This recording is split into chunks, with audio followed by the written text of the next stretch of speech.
Сооронбай Жээнбеков бүгүн Пекинде өз ишин баштаган бир алкак, бир жол эл аралык кызматташтыктын экинчи форумунун ачылышына катышты. Форумдун ачылышында Кытайдын төрагасы Си Цзиньпин, Россиянын президенти Владимир Путин, Казакстандын биринчи президенти Нурсултан Назарбаев, Малайзиянын премьер-министри Махатхир Мохаммад, Бириккен Улуттар уюмунун башкы катчысы Антонио Гутерриш жана башка делегация башчылары сөз сүйлөштү. Эртең Сооронбай Жээнбековдун форумдун биринчи сессиясында сөз сүйлөөсү күтүлүүдө. Форумга 37 өлкөнүн мамлекет башчылары жана премьер-министрлери катышууда. Заманбап жибек жолу катары айтылган бир алкак, бир жол демилгеси Си Цзиньпин тарабынан 2013-жылы сунушталган. Эске сала кетсек, биринчи форум 2017-жылы Пекинде өткөн, ага 29 мамлекеттин башчылары жана өкүлдөрү катышкан. Кыргызстандын Түркиядагы элчиси Кубанычбек Өмүралиев кечээ Түркиянын президенти Реджеп Тайып Эрдоганга ишеним баракчасын тапшырды. Тышкы иштер министрлигинен кабарлашкандай, жолугушууда элчи президент Сооронбай Жээнбековдун атынан салам жолдоп, кыргыз-түрк кызматташтыгынын бардык тармактарына чоң маани берерин белгиледи. Өз кезегинде Реджеп Тайып Эрдоган Кыргызстан менен Түркиянын ортосундагы достук мамилелердин мындан ары дагы бекемделишине жана кеңейүүсүнө ишенимин билдирди.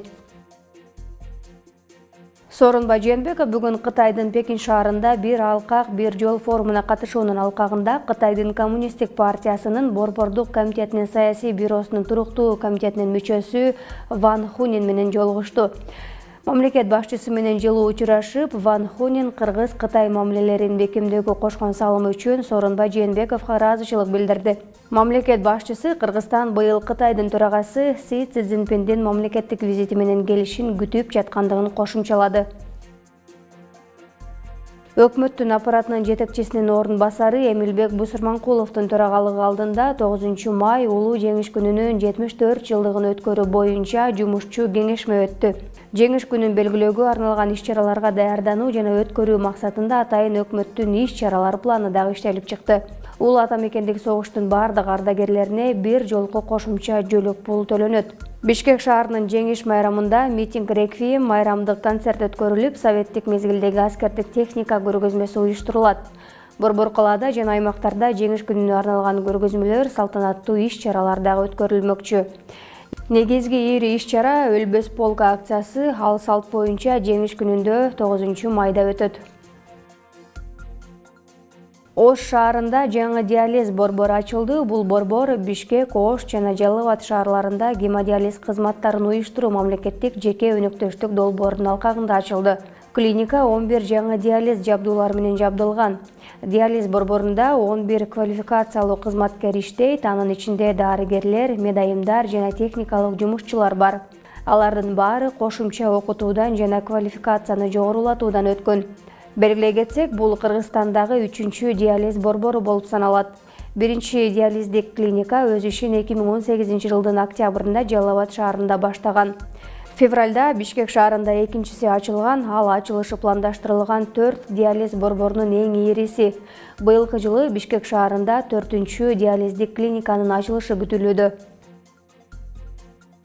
Эртең имам Сарахси атындагы республикалык борбордук мечитте азанчылардын республикалык мелдеши өтөт.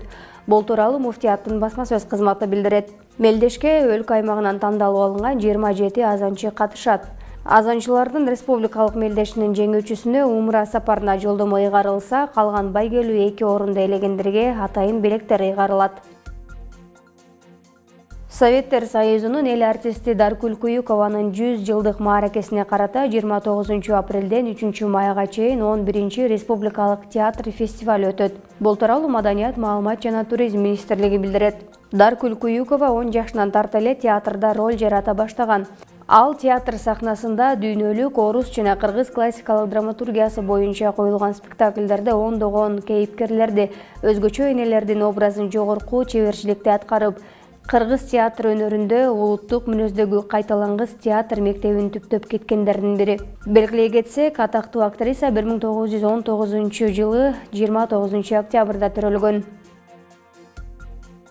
26-сынан 28 апрелге чейин жаап өткөн жана күтүлүп жаткан жаан-чачынга байланыштуу Кыргызстандын тоолуу райондорунда кар көчкү түшүү коркунучу сакталат. Өзгөчө кырдаалдар министрлигинен билдиришкендей, Бишкек-Ош унаа жолунун 246-чакырымында жана Каракол-Илчек унаа жолунун 75-90 чакырымдарында кар көчкү түшүү коркунучу сакталат. Жолдордун айрым жерлери тайгак болуп, муз тоңот, унаалардын ортосундагы 500 метр аралык кыймылы чектелиши зарыл.